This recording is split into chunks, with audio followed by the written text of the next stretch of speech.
Hello, everybody. Welcome to the Brazilian Jiu-Jitsu Hour, episode 41. My name is Stefanos Kokis. With me always is Michael Mijas. Cody's probably on his way home right now. We're not entirely sure, but he'll be joining us a little bit later. Tonight we'll be joined by Dustin Ware to talk about the Midwest Open and a little bit about his new sponsor for the AGC.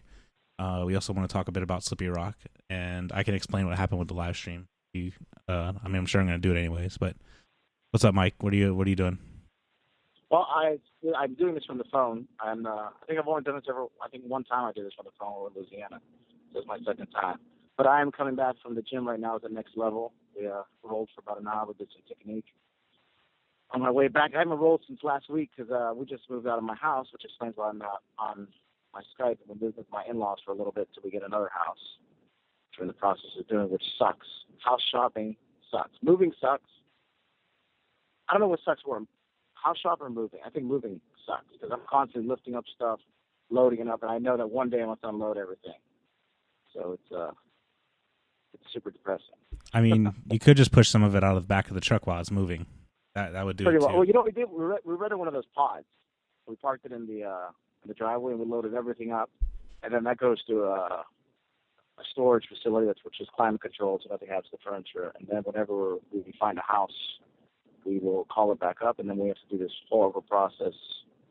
But who's ever willing to come and help? Out. I don't know. I was supposed to come help, but like Sunday just got really weird. I don't know. Yes, Sundays are bad helping days. Usually Sunday people either want to chill, relax, or that or like everybody's asking for everybody else on Sundays, so everybody disappears. Exactly. But anyway, Slippery Rock was awesome. I think. It's nice to see big talent come in the area. It was nice to have. We have Pablo Castro, we have Josh Hayden, Gary Tonin, Eddie Cummings. We had local purple belts. We had Alexander Wallace. We had Rob Sullivan. We had Caleb Thrasher. We had it was awesome. It was a mixture of outside talent and local talent. It was I loved it. It was and the leg locks that we saw this week are. I don't think people were expecting to see this kind of leg locks come from Slippery Rock, Pennsylvania. No, definitely not. I think a lot of people were like, wow. And I think Slippery Rock tournament definitely got put on the map. Mike Demko did a good job getting it all organized. Sorry, that was my radar detector. I'm speeding. That wasn't a cockpit. But I've never seen that much talent in one area. So that was pretty awesome. It was awesome. It was for local jiu-jitsu. That was a win for everybody, and everyone else that got to watch internationally after the videos. People were just raving about the leg locks between. Josh Hayden. He went into the finals of the super fight against Gary Tonin. They do a crazy leg lock battle for like 6-7 minutes. Then he goes right after that. 20 minutes later against Eddie Cummins, another up and comer, master of the leg lock game. It was. I'm still blown away. It was just. Yeah, it was pretty crazy. I went back and I didn't watch Metamorphs 5, but I watched the highlights from it, and I saw the Gary one where him and Zach were going back and forth with the legs, and I thought it was the match we saw was even better. Oh yeah, 10 times better. It was Zach's match was a good match, but this was just like Josh's leg game is pretty sick. But then you see Gary's leg game, and then you see Eddie's coming, and you're like, wow, man, it's just like. There's good leg lock games. There's great leg games. And then there's just on another planet leg lock games. It's insane. And props to Josh Hayden. The kid, I went and picked him up from the airport Friday, and we went to Demko's Friday night. And as I walked in, Gary was on the phone with Mike. And he's like, hey, Eddie's coming down with me. He's looking for a match. And I didn't even ask Josh.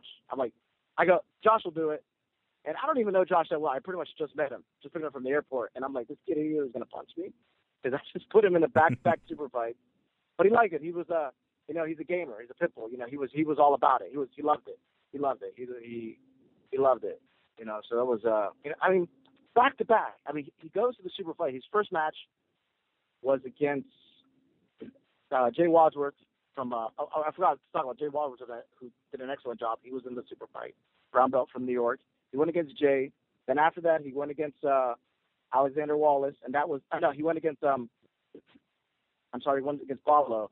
And Pablo, he got him in a quick heel hook, but as Pablo was as he was putting the heel hook in, I think Pablo pulled his foot forward to him, and it went right into his eye. And Pablo said that he thought his eye came out.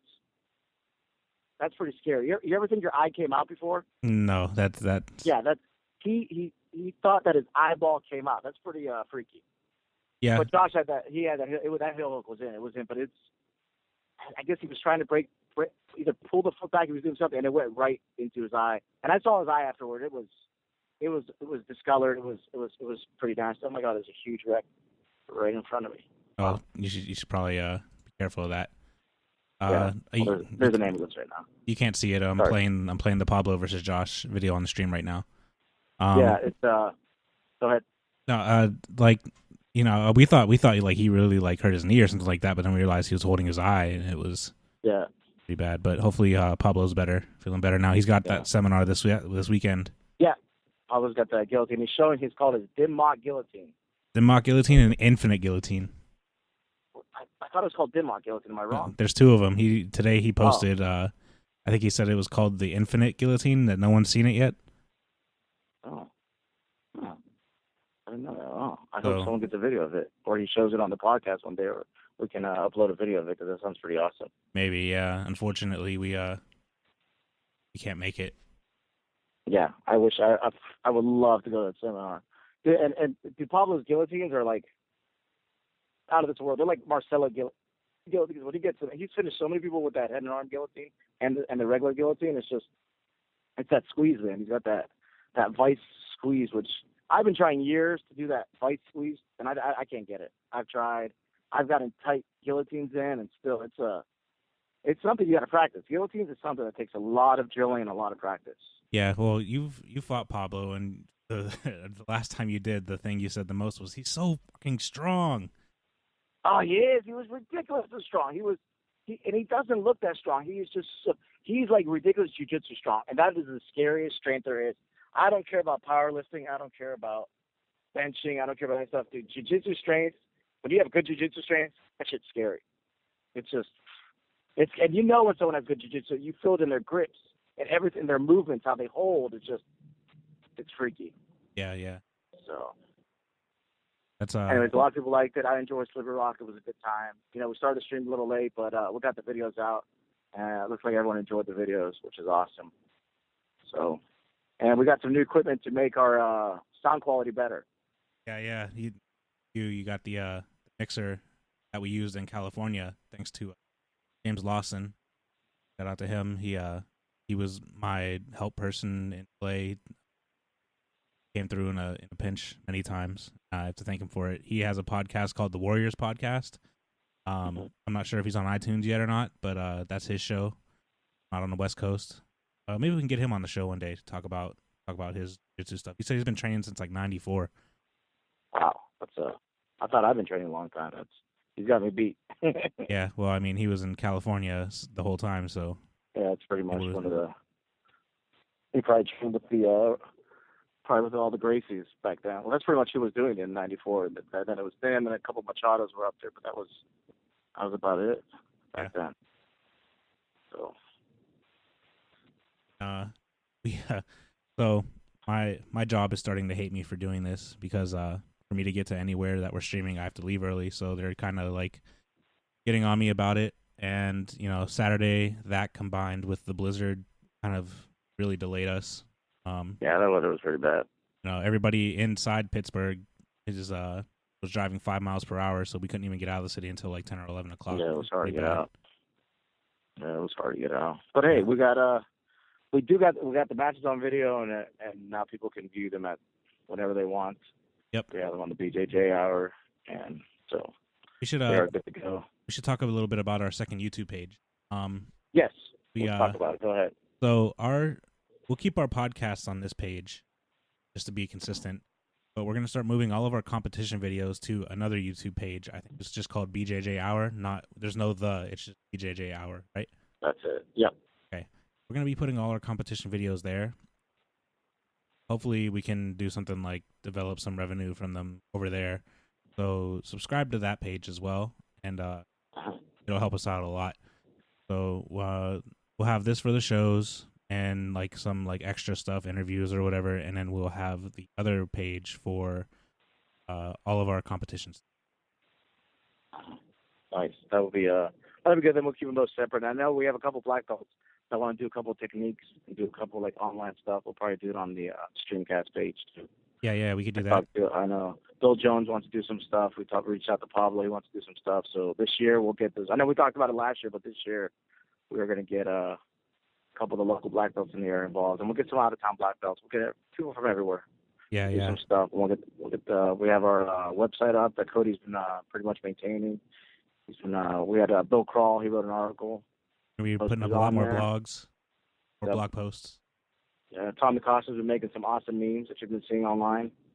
So it's Tommy's a genius, man, with the memes. I thought I was pretty good. He's a genius. He's making some funny stuff, and he's got so many of them. I don't have time to post them all, but he's got some good memes coming up. So he's out there brainstorming at High Ground up in PA. So we're gonna bring Dustin on. Are we gonna? He's gonna call in probably about 5 minutes. Unless he's listening now, he can call in. What happened to Cody? Did we get a hold of him? Or is he still? I don't know. He might still be driving home. He usually has to chase people out of the gym. Yeah, they're probably getting some last minute rolls in. So, and this weather is horrible. Up here in Ohio, I don't know where everyone's listening from, but up here in Ohio, this might be. I haven't remembered a most miserable winter than this one. This one is like. This is like pretty depressing. Bad. It's just constantly like this morning I'm like, oh, it's not going to snow, and then you get this light snow that goes on top of the old snow. I'm like, well, when's it ever going to melt? Because it's like Antarctica. There's like layers of like snow and ice. Well, next week, at least down here, it's supposed to warm up a little bit, meaning not be in the single digits. Well, now here's the bad part. What happens up here when it warms up?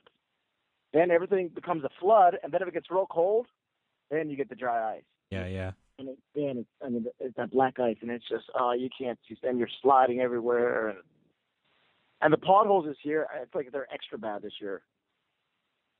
I don't know how's the potholes up in Pittsburgh. Oh, depending on what neighborhood you're in, they're terrible. There's one right in the middle of like Baum Boulevard that feels fit every time I drive over it. Like I feel like I'm in Baghdad after they dropped all the bombs. That's what it feels like. Like I can imagine those guys up in Baghdad where there's like holes everywhere. This is what it feels like. They bombed. We're in Youngstown. Ohio. Fifth Avenue used to be terrible. My roommate's car, the entire bottom end of it just got destroyed. Living in Youngstown. Yeah, this is horrible. Youngstown is horrible. Youngstown is horrible. The roads are so bad. But you know what's good? It's so cold that there's not that many crimes. So the crimes are down because of the cold. You know, so there's no shootings in Youngstown because I guess the guns are jamming from the cold. Oh, maybe everything's just frozen. Yeah, I think that's what it is. The guns are jamming from the cold, so I haven't heard of too many shootings. So which is good. So let's keep Youngstown safe because I don't like getting shot at. Yeah. So. I've been doing my research, trying to improve the stream, finding out what we can do, and most of it comes down to not having enough money, really. But a piece of equipment that I wanted to try out that's kind of expensive. It turns out my brother actually has that piece of equipment. Borrow it, so if it goes good, then I try to get a few more, and that should drastically improve our stream quality. Nice. But, shout out to Steven's brother for hooking it up. Yeah. What is your brother's name? His name's Tim. Tim Schultz. Tim Schultz. Oh, shout out to him. Nice.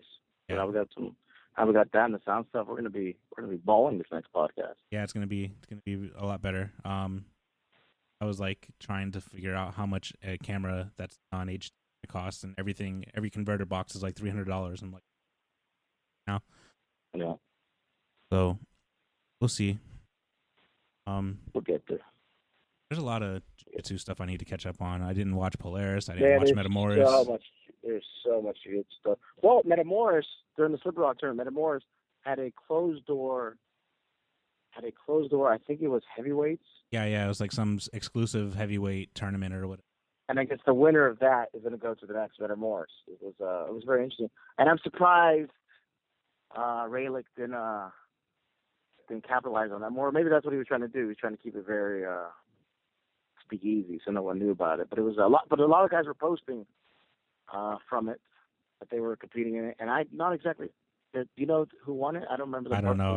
I didn't see. Or they're not allowed to say anything. I don't know if they're not allowed to say anything, or they're going to show highlights from that. So I would like to see what happened because there were some good guys there. There were some there were some decent names there that were competing.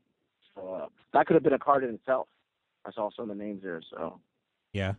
I mean, I think they're running out of ideas. You know, they need someone to fight Josh, and it's like, you know, I know people keep asking for a gi match, but something I've been wanting to talk about for a while about how honestly how boring gi matches really can get. You know, especially for the uninformed, like guys that do jiu-jitsu, and especially guys that have been doing it for a long time, they want to see the gi matches. You know, the gi matches are fine, but like, you know, they don't. It's just not as exciting as a no-gi match. Like you see someone like Gary. No-gi is 100 times more marketable too. It's more marketable to the common grappler that doesn't do gi. So it's more, and it's like someone that sees it from the outside. No-gi, it's a little quicker, a little more movement. There's different stuff. Like me personally, I'm a gi guy, so I love. Like I know people hate the advantages and stuff like that, but it is what it is, and I get excited sometimes. I watch, I'll be watching the beginning, but there's no one on an advantage. Everyone's like, oh, I'm like, well, you know how hard it was for him to get that advantage? Because they're that close, so you need advantages. And we all want to see a sub, but guess what? Not everyone can sit around and watch a 2-hour grappling match. Yeah. Which another thing, like the sub only, I don't like using that word sub only. Call it a 50-minute time limit match. Don't call it, the word sub only means it's got to be sub only. Yeah, you have to win by submission. Yeah. I don't like that word sub only. 15 minutes. When we were at the Gracie Nationals, that was the rule, was sub only. Yeah, that's one of the purest. The Gracie Nationals is the purest sub only. Even the EBI. Yeah. The EBI says sub only, but it's not really sub only. Because then they go into these overtimes, and they do the 5-minute, you get your back, and then if that doesn't go anywhere, then they have who escapes the quickest, and they time it out. So that's still technically not sub only. So Gracie Nationals pretty much big tournament is the only sub only, And the way I look at it, like even Metamoris, these other places, I think they could add a couple more minutes because there's a lot of dead time. Like Polaris was the dead time was there was like 20 minutes in between some matches. I'm like, they could have let these guys roll, 10 more minutes, something could have happened, But I guess maybe they're worried about viewership. But half the people that get Polaris are grapplers. I don't see anybody getting Metamoris or Polaris that doesn't do jiu-jitsu. Would you get if you didn't know about jiu-jitsu? Nope, not at all. Yeah. So the average person is not getting Metamoris. So give us diehards what we want. We want subs. Yeah. So give us what we want. Well, I'll sit around. I mean, I'm already sitting here. I already paid $19. Go an extra 10 minutes. Give me something. I want you to earn my money a little bit more. Basically, is what I'm trying to say. My friends, that come with me to do the competitions, they've definitely their interest has increased, but they're still sometimes especially with the bigger guys, it's not as exciting for them, Yeah, but I doubt their interest came to the point where, hey, guess what, Stephanie? The next Metamoris, I'm going to spend $19 to watch it. Yeah, they definitely wouldn't do that. No, I mean not even for MMA. They'll come see me for MMA. They won't even get it themselves. So that's what I'm saying. Like Polaris, Metamoris. Those kind of events, it's jiu-jitsu people that train, and not that just kind of train, that train a lot. Yeah. The average guy that just started doing jiu-jitsu, he's not tuning into Metamoris. No, defindeally not. He might, if the school has like a group party, he would, but that's about it. Yeah, and so, even then. What? Go ahead. Yeah, that's what I'm saying. You're gonna make a 20-minute match. We're diehards. Make it half hour. We're already here. What's the big deal if the program goes an extra half hour? We're diehards anyway. We're gonna stay up and watch it the extra half hour. You know what I mean? So it's go ahead and add the 10 minutes. It's not the end of the world. So you're not going to lose your viewers. You already paid $19. You're not going to turn it off and go, this is going nowhere. I'm turning it off. You spend $19 on a jiu-jitsu pay-per-view. You kind of know what you're buying and what you're in for. So go ahead and add make it half an hour. You got 20 minutes, add an extra 10 minutes. You never know what can happen. There might be a cool sub that will happen after the 20-minute mark. Yeah, definitely. And even like you said, as the beginner guy at jiu-jitsu gonna subscribe to it. No, he's not. He doesn't even understand what's going on most of the time, especially at higher levels, especially leg lock stuff and everything else. You don't even hear about leg locks until you're a blue belt most of the time. Yeah. Your best experience with it is seeing the other people train them. And then exactly. A lot of jiu-jitsu places now, they're separating their beginner classes from their regular and advanced classes. So there's a lot of stuff you don't even see. Yeah, you almost have to separate classes. I mean, I understand smaller schools that there's only a couple people, you really can't. but it's very confusing to a white belt to do anything with a blue belt and up, just because it's really a whole different learning process. I mean, you don't even know what guard is yet. You don't even know what I mean, forget submissions, just basic. Like you don't know spider guard, half guard, butterfly guard. Yeah, all that stuff. All that stuff is for you. Got to be in jiu-jitsu a few months. It's unless you're some phenom that. It's still, you got to understand why do we hold guard? Why do we pass guard? Yeah. Why do we do takedowns? Why do you go to side control? Why do you close your guard? Why do you keep your legs tight? It's just it's good to break up the classes. Yeah, definitely. I mean, and like in my case, sometimes I would show up and I'd be putting the blue belts, and sometimes I'd be putting the white belts. It's just, I guess it depended on who was teaching that day. But it does need separated because you have guys that don't know how to work in the guard. They don't know escapes. They don't know things like that. Go ahead. What I was saying for schools that are small, there's still a way they could do it. They could say if the class starts at 7, do your white belt class at 6:30, your blue belt at 7, your advanced class at 7:30. But then the white belts can tailor into the next class. And they're like, okay, we did what you need to do. Now come watch. You're not expected anything. You know what I mean? But you could stay for the next 2 classes. You know what I mean? They should just tailor it in. So 6:30 white belts, 7 o'clock blue belts, or intermediate, and then 7:30 advanced. So there is a way to do it. But I say some instructors, they just do it part-time, and they're like, okay, I only have from 7 to 8, and this is the class, so. Yeah, definitely. But if I'm spending over $100 a month for class, it's jiu-jitsu, there's so many schools right now, you should get what you pay for. If I'm spending $100, and I'm a beginner, I want to learn beginner stuff. I don't need to be thrown in with advanced people where I'm just going to get frustrated and quit. So if I'm spending over 100, now there's some schools where it's part-time, it's $40 a month. You're still going to get what you pay for. You know what I mean? But if you're spending more than $100 a month on jiu-jitsu, I kind of need it tailored to me, to what I need. Yeah, you need to. And I mean, you figure we live here in Youngstown, Ohio, and there's at least 8 jiu-jitsu gyms. Within a 30-mile radius, there's 8 jiu-jitsu gyms. Yeah. And then you go more out. There's like 10. You go 4. There's a lot of jiu-jitsu in this area, and in Pittsburgh, there's a lot of jiu-jitsu. And then as you start going towards Philly, there's a lot of jiu-jitsu. Then you get upstate New York, there's a lot of jiu-jitsu. Then the farther you go, like Chicago, there's tons of jiu-jitsu. Then New York's tons of jiu-jitsu. If you go lower, like down in Florida, there's tons of jiu-jitsu. So it's everywhere now. So instructors basically have to step up their game if they want to keep their students. And you're going to charge over $100 a month. You have to almost tailor to your students. It is what it is. So. What's up, Cody? Oh, I can't hear you. You got Cody? You're muted.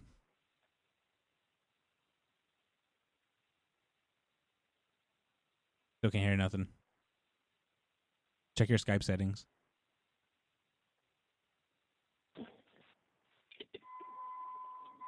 Like, I know what you're saying. I mean, paying for jiu-jitsu is like my problem right now. I'm just saying that it's so evolved right now. You've got to give the customers what they're paying for. You might not like it as an instructor, but there's so much competition in the area. Still can't hear Cody. So Cody, press the mute button, Cody. Back on. I told Dustin to call whenever. I don't know. Maybe his phone's dead. Maybe his phone's dead. We'll see. He was supposed to call on another show, remember? And he never. Yeah, I think he fell asleep. Oh, he fell asleep. Yeah. I mean, not tonight, but I think the last time he fell asleep or his phone was off. I'm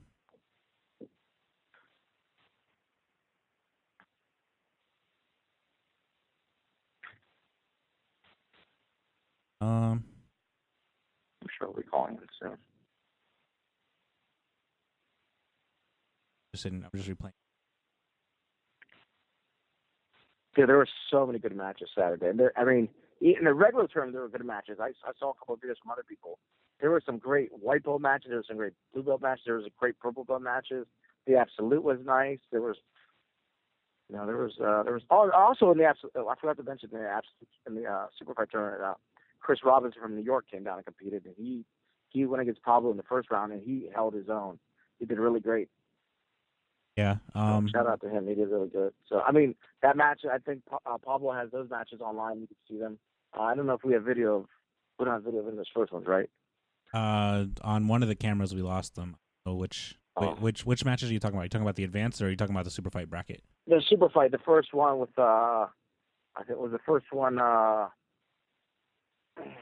the first one? The first one was Sullivan and Alexander, right? Oh wait, I have I might have that. I think I told my guys to get to recording as soon as we started. Oh, so we might have that somewhere.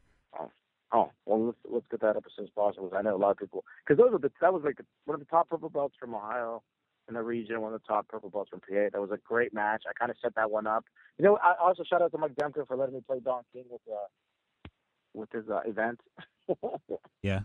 He let me Don King a little event, which was very nice of him.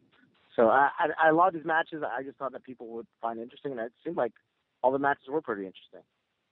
Cody here. So whenever Ray Lick wants to hire me as a promoter. All right. So we got Cody. Yep. Yeah, and hey, you were talking about doing a little Don King action, and I just wanted to say, because I never got a chance to tell you that I thought you did a really good job of putting together some last minute matches, and really, you know, all the behind the scenes work that you did to get these guys to come in. Like, I mean, you know, 2 years ago, it took a lot of work. I'm not gonna lie, it took a lot of work. 2 years ago, I won that division. And this year I had absolutely no business being in that division. Yeah. So you've grown it so much bigger than it was. Like that was awesome. You know, just having Gary come in would have been huge, but you got, you know, a great opponent to fly up from Florida on the other end of the bracket. You know, Pablo came down from Cleveland. You know, those are three huge names, and then all the other guys were, you know, really good purple belts. So, you know, Alex Wallace got the third at the Nogi Pans, which is huge. So, you know, you did a good job of filling in that bracket, and then, you know, pulling Eddie Cummins out of nowhere. Yeah, that match was literally set up within 20 seconds without even giving Josh a heads up. And like I said, I was nervous when I was like, okay, I don't even know Josh that well. I just picked him up from the airport, and I'm like, and I didn't even say, do you want to do this? I'm like, he'll do it. and the thing is, he looked at me and he's like, all right, motherfucker, I will do it. Yeah. Yeah. He's like, all right, bring it on. I will do it. Yeah. I mean, and you know what? I dropped him off at the airport, and all he talked about the way back was how happy he was that he got to come up and compete against both of those guys, because, you know, he really valued the experience that he gained. And, you know, he talked about the difference in their leg lock game versus his leg lock game. And he said that he could notice a difference in what they were doing versus what he was doing. And he picked that up live during the match while they were, you know, applying leg lock submissions at full speed on him. He was able to, you know, feel the difference and realize and learn what they were doing. So, and he was excited to go back and try to figure out that game, what they were playing. Now they call that position the honey hole, and he kept saying he got honey potted. So yeah, he did. He got honey potted. He got honey potted. They sucked him in. Yep. They sucked him in, and they use that word, the honey pot. Did you see the movie, The Interview? I did not know. They say honey pot a lot, and they I guess somewhere in the movie this FBI lady with glasses honey pots them. The chicks have to go to North Korea and shoot the Prime Minister of North Korea. So, anyways, go rent the movie and it'll make sense. I think imagine those three just getting to train together for like a week. I mean, Eddie and Gary get to train all the time, but, you know, throw Josh in there. Oh, that'd be. Nobody would have legs by the end of the next month. Oh, well, I got to do legs with Josh Friday night, and I thought he blew my femur out. And I thought I was pretty good at legs until I rolled with Josh. My legs sucked compared to Josh. I got to do leg locks with Josh for 2 minutes and 15 seconds once, and yeah, but you got to do it live in a match, which is even scarier. Yeah, man. I don't know. I'm just glad that I escaped unhurt, and now I've got a new friend. You know, that's the coolest thing is like, you know, we competed against each other. That was like March of 2013, and I didn't see him again until December of 2014. Like that was a year and 9 months later, and like we recognized each other, and you know, boom, we were talking immediately. You know, we got him on the podcast. Like I talked to him online about stuff on Facebook. Super cool guy, and you know, it's just another cool thing about jiu-jitsu Oh is yeah, he's a really cool guy. yeah. So, I just feel like I like. Try not to yell your name because I think it's a real bad. I think that maybe say work back in the middle. Like I say, stop and opposite, stop back in the middle. Because of the drill. Check in. Here we go. Ready to get back. $500. Right position. Ready. Go.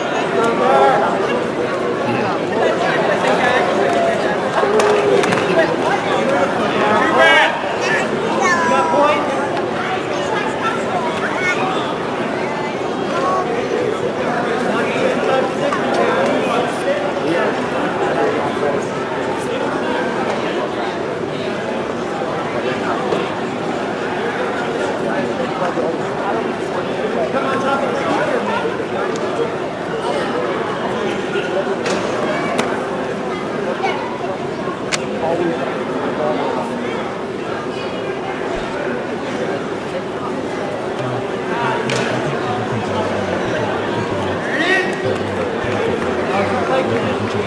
Reset the middle.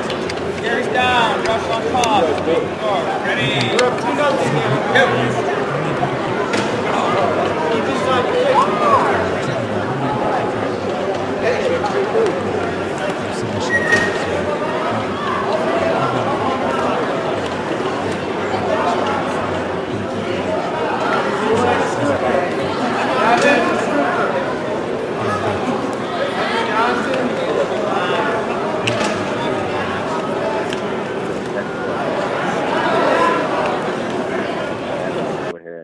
There's like, hold on. There's like no. I had no audio coming from the match.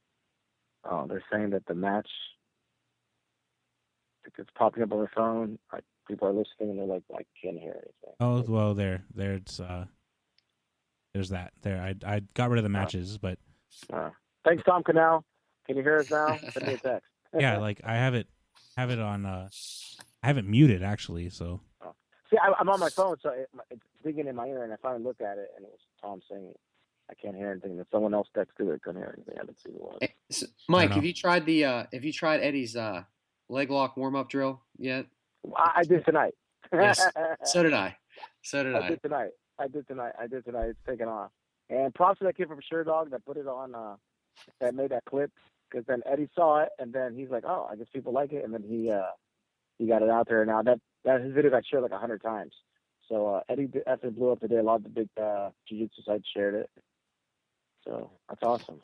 Yeah, that was really cool. Turns out that I know the guy that teaches that guy. On SureDog, you can have your location or whatever, and it said Moscow, Idaho. And I trained with a guy down in Morgantown. He was a grad student, and he took a teaching position at, I don't know, University of Idaho or somewhere. Moscow, Idaho is all I know where he lives. So I saw that and I figured how many jiu-jitsu schools could there be in Moscow, Idaho? So when I told the guy, you know, thanks for making this GIF image, like I happen to know a guy that trains jiu-jitsu in Idaho that used to live in West Virginia, and he was like, if he used to train at Ground Zero, that's my coach. And I was like, wow, that is crazy. So wow, that is crazy. Yeah, so you know we've got a new fan out in Idaho. That's awesome. Moscow, Idaho. That's a weird mix. Moscow, Idaho. That's yeah. I don't know. I think Big Chimney is pretty good. Big Chimney, West Virginia. Yeah. Yeah, that is. Drove through that to do the ADCC. So. Big Chimney. Wow, that's pretty cool. I like that too. So you were guys, what were you talking about before I came in? We were talking. Well, we were waiting for Dustin to call. I think he fell asleep or something. We were talking about how if stuff with like getting Josh and Gary and everybody here. That was just crazy, especially for the region. Like Mike, you really handed Demko like you handed him like That was a hell of a gift. world class match. Yes. Well, you know what? I just want to see good matches, and if someone's willing to let me muppet their tournament, I will. Anybody that's willing to let me muppet their tournament, I think I can organize some good matches. Even local people. I know a lot of local gyms. I know a lot of. I'm pretty connected with everyone around there, so I can. And I know some people abroad, and I think I can get some good matches. So, me personally, a lot of people thought that I had something to do with the tournament. Me personally, I had nothing to do with Demko's tournament. I had made not one penny from that. We had nothing to do with it. The BJJ Hour had nothing to do with it. It was just stuff that we talked about privately. You know, me, Cody, stuff that we just wanted to see good matches. And I was like, hey, if someone lets me, I think I can set up some pretty good matches. Just let me do it. See what you can do. When I woke up to that text that Josh was gonna fight Eddie, I was just like, what the fuck did you do? Yeah. Yeah, you had to see it live. You got to talk to Josh about it. We'll bring him on. And he was, he just had this look on me. It was like, really? And I'm like, you're going. Josh is listening right now. So yeah, that's awesome. Good. Yeah. Josh, you did awesome. By the way, you did awesome. And you know what? I don't know if I could step up. I'm pretty good at stepping up for matches last minute, but that's a tall order. Gary Tonin, probably the number one no-gi guy at his weight right now. You know. Could go down one day as maybe one of the top no-gi guys ever, pound for pound, the way he's going. Go against him, and then right after that, go against one of the hardest leg lock guys ever coming. Yeah. That takes balls. That takes Just doing one of those. Just doing one of those balls is enough for a day. Yeah. I mean, and you figure he just went against world-class Pablo Castro right before that. Yeah. You know. And then right before that, he had Jay Wadger with a brown belt, a good brown belt from upstate New York. So there was no give me. It was all he had to work for everything, and that was awesome. So yeah, that was sweet. I hope someone else lets me do it. I will try to get all these people back again, and maybe even more. So whoever wants to let me play with their tournament, I will gladly do it for free. Well, hey, if you want to set something up for if you want to invite people to Morgantown, I know that the guys at Ground Zero would have no problem with you playing around with some stuff. I've done the same thing in the past. Like I tried to set some things up that really they were just matches that I wanted to see. They didn't work out very well. I guess I don't have the convincing swag of the bald Don King. And it's a follicle thing. It's a short follicle thing. Yeah. So, March 14th, Morgantown, West Virginia, they're doing another submission only round robin. We broadcasted that live last time. We won't be filming it live, but I'll be down there helping out. Right now on our Facebook page, if you go to our website, you can actually win a free entry to that tournament. All you have to do is sign up for our mailing list. Mike promises to send you like $200 in McRib coupons and nothing else. But yeah, all you have to do is sign up for our mailing list, and we're going to pick a random winner tomorrow to compete for free. So it's like $50. You compete for free. And then the guys from Ground Zero are actually doing something where if you pre-register, the day of the tournament, they're going to pick somebody that pre-registered, and they're going to give them their money back. So if you know you're going to compete and you want to pay in advance, you're entering for a chance to compete for free that way. So 2 ways to compete for free down in Morgantown in 2 weeks. And also, guys, don't forget that the tournament how much is the tournament? It's not that expensive to begin with. What is it? $50. Yeah, $50 grappling tournament, which those don't even exist anymore. $50 grappling tournament. Those don't exist anymore. No, they're getting pretty expensive. Yeah, prices are going way up now. The other cool thing about that tournament is the format is a little bit different. So you grapple everybody in your division, in your skill level and weight class. If there are 4 opponents, you're going to grapple all 3 of them. If you've got a bracket of 4, you're going to grapple all 3 guys. If you submit the guy, you get a point. If it's a draw, you get 0 points. If you get submitted, you get -1 point. And then after everybody has faced everybody, we combine the total points, and that determines first, second, and third. So you'll get a lot of matches. I know Rob Sullivan came down last year. We did a contest, and he won. I think he had like 15 matches. He's coming again this year, by the way. I already got him lined up. He was on the mat all day. Mm-hmm. Him and the guys from Erie were like, yeah. How many matches? I don't even know. Like, it was I don't think I talked to somebody that got less than 8 matches. Yeah, so it was pretty fun. I can't remember the last time I had 8 matches in a bracket, but that's because Alec Castro was down there too. I remember he was down there. Yeah, he was. It was a pretty good turnout, and everybody really liked the rules, so we decided to go ahead and do it again. And there's going to be a cash prize. There's going to be a cash prize for the submission only absolute, and that absolute division is going to be like a true submission only. So nice. Yeah, and if you win the free admission, you can compete in the absolute for free. So you get to compete for free, and you get a shot at some money for free. That is awesome. Yeah. So just sign up for our mailing list. It automatically enters you to win, and all we're going to do is send you a monthly email that recaps the best videos that we've put out, the best articles that we put out, and Mike's best memes for the month. So you're going to get a month. Tommy Costa. We got Tommy Costa on the memes. Yeah, too. so now we've got Tommy Costa on board. He's been making some fine memes himself. So very good. Yeah. So maybe we'll get that 8-year-old black belt, that 7 straight black belt. Yeah, we should get him on here. here. If he signs up for the mailing list, we're probably going to pick him. Probably. We'll pick him. Maybe we'll get the Rotolo twins from AOJ to come and compete against him. Oh man. Yeah. Oh, look out for the look for the video Darren Branch made on that subject too. Yes, we posted that there. He got that. Did you guys watch the video, Darren? I haven't watched it yet. I saw it, but I'm going to watch it after the podcast. I'll tell you that. So Darren was basically saying that it is what it is. It almost has no effect on your life. Him getting a black belt, it has no effect on your life. And then there's some people that I know, Josh Mancuso, another black belt from there, ran on there. He had a different opinion. He's like, I consider a black belt a diploma. He goes, and it's almost like a degree. So there's two sides of the coin. I understand where Darren's from. I understand where Josh is from. So it's a nice debate. It's a really nice debate. And now I guess Machado came out and he even supported the kid's black belt, and he said that kid would be considered a purple belt in his school, which a lot of people went crazy and started writing. That's a big claim there. I think that I would have less problem with the kid wearing a black belt than somebody trying to tell me that he would be a purple belt. I have a solution. Well, Machado said that he is equivalent to a purple belt, which when I first heard that, I was like, good God. But then I read that he actually, he himself said that, which I don't agree with that.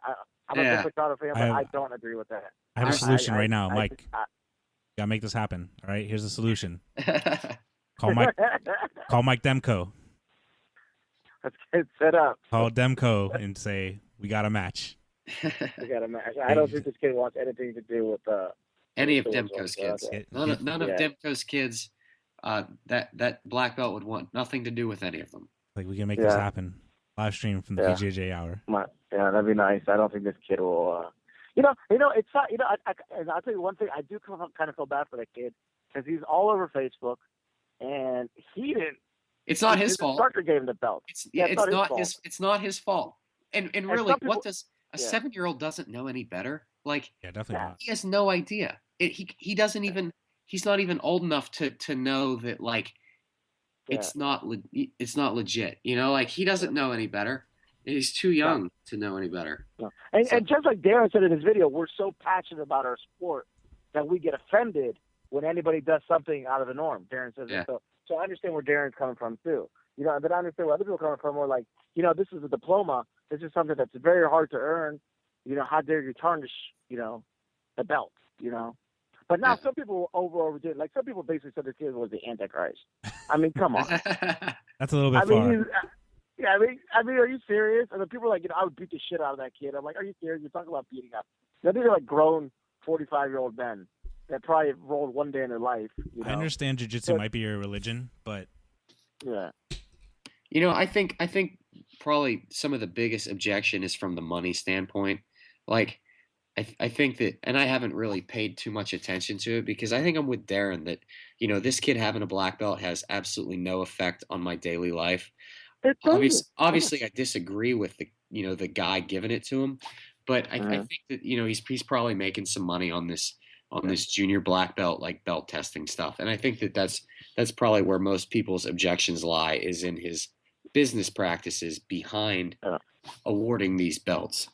But now there's other jiu-jitsu schools that do like, okay, they don't have a black belt, but they have like you have to go through like a gajillion different colors by Right. the time you're 17, So, I mean, if he was a little smarter if you understand how people are possessed over jiu-jitsu, he probably should have had a better system. He could have had like a 7 straight gray belt or something. He could have did something where he didn't draw attention to himself. But the guy, his name's Pittman, he went and defended. He defended the belt, and Machado defended him.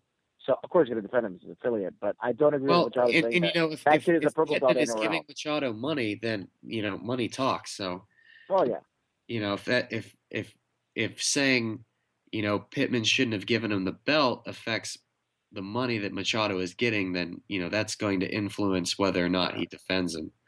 And again, I think that's the whole the including money into this whole scenario is what has pissed people off the Oh, most. yeah. Is that it's driven by greed and money and Yeah.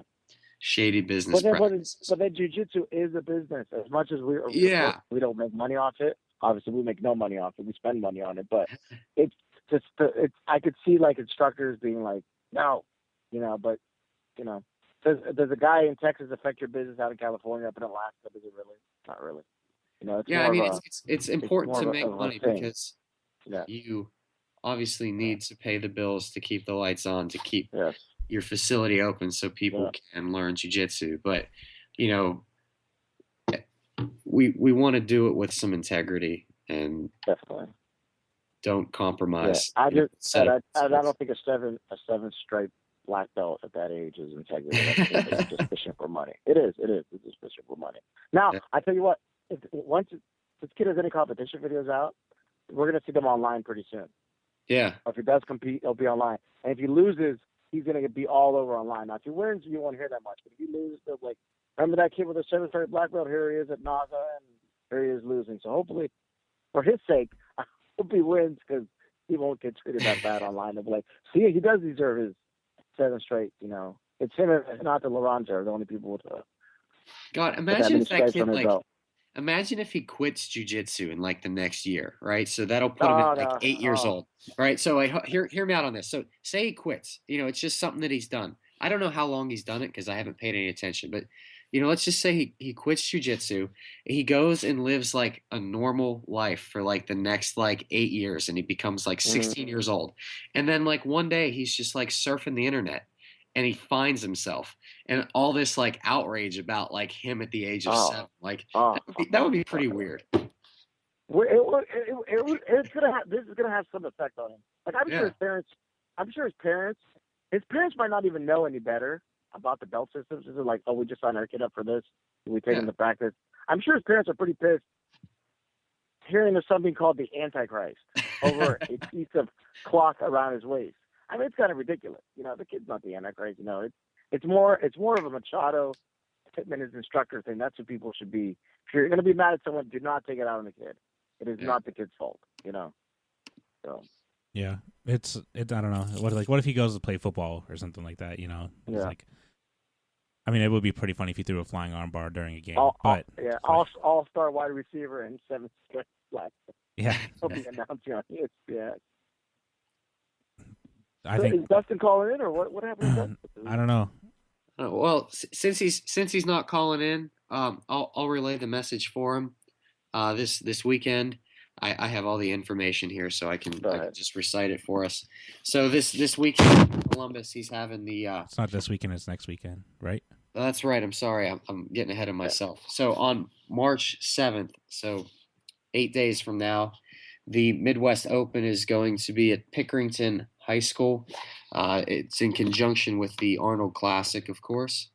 So Pickerington is in the greater Columbus area. So he's got a bunch of cash prizes like he always does because he's got, he always does a good job of trying to pay the guys that are winning the biggest brackets. So for the male divisions, there's $200 for the white belt open. There's $300 for the blue belt open, $400 for the purple belt open, $500 for the brown belt open, $1,000 for the black belt open weight division. And I believe black belts compete for free. And yes, I just read that there. So all verifiable Brazilian Jiu-Jitsu black belts can compete for free. So if you want to compete for free, have your lineage, be ready to prove your rank. $300 for beginner no-gi open, $500 for both intermediate and advanced no-gi divisions.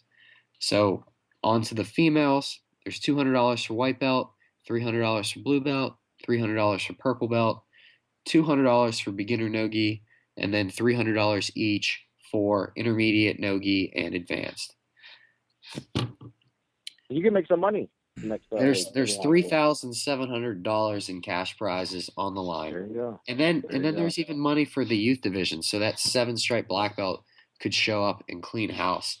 So there's $500 to the largest number of registered youth competitors. Damn it, Cody! You just took the wind out of my joke. I'm sorry. All right. Go ahead and say it. Go ahead and say it. I hadn't said it. I was going to say maybe the black belt, the kid black belt will show up in clean house with the both divisions, adult and maybe the purple belts and the black belts kids. Yeah, he'll just, you know what? He's going to skip the youth division and just sign up for purple belt open weight and go for the $500 or $400. I'm sorry. Actually, I'm going to find this kid on Facebook, and I'm going to send him a message and see if he wants to come on the podcast. He would make more money winning the youth division than the purple belt. So it would be better for him to just win the youth division.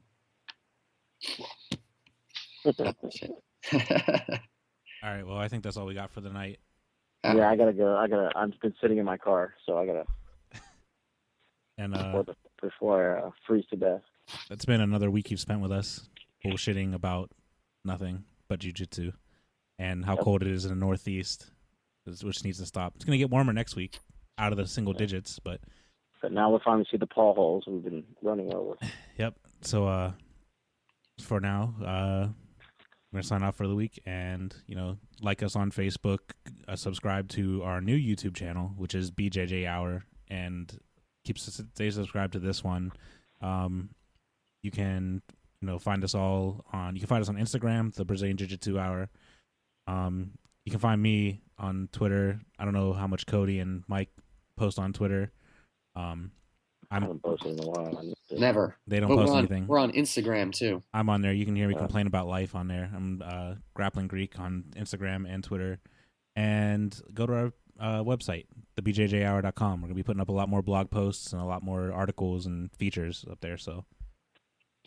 And sign up for the mailing list while you're on our website. Yep. Get registered to compete for free. You can check out a bunch of upcoming events. We've got some past events. And we're going to have all the catalog of podcasts available on the website. So a lot to come on the website. Yep. So we're going to be pushing that real hard. And, hopefully future live streams are going to be all updated. So this is what this is all for. We're going to try to bring a better show to you guys in the future. So cool. with that, have a good week. Have a good night, everybody. See you later. Deuces.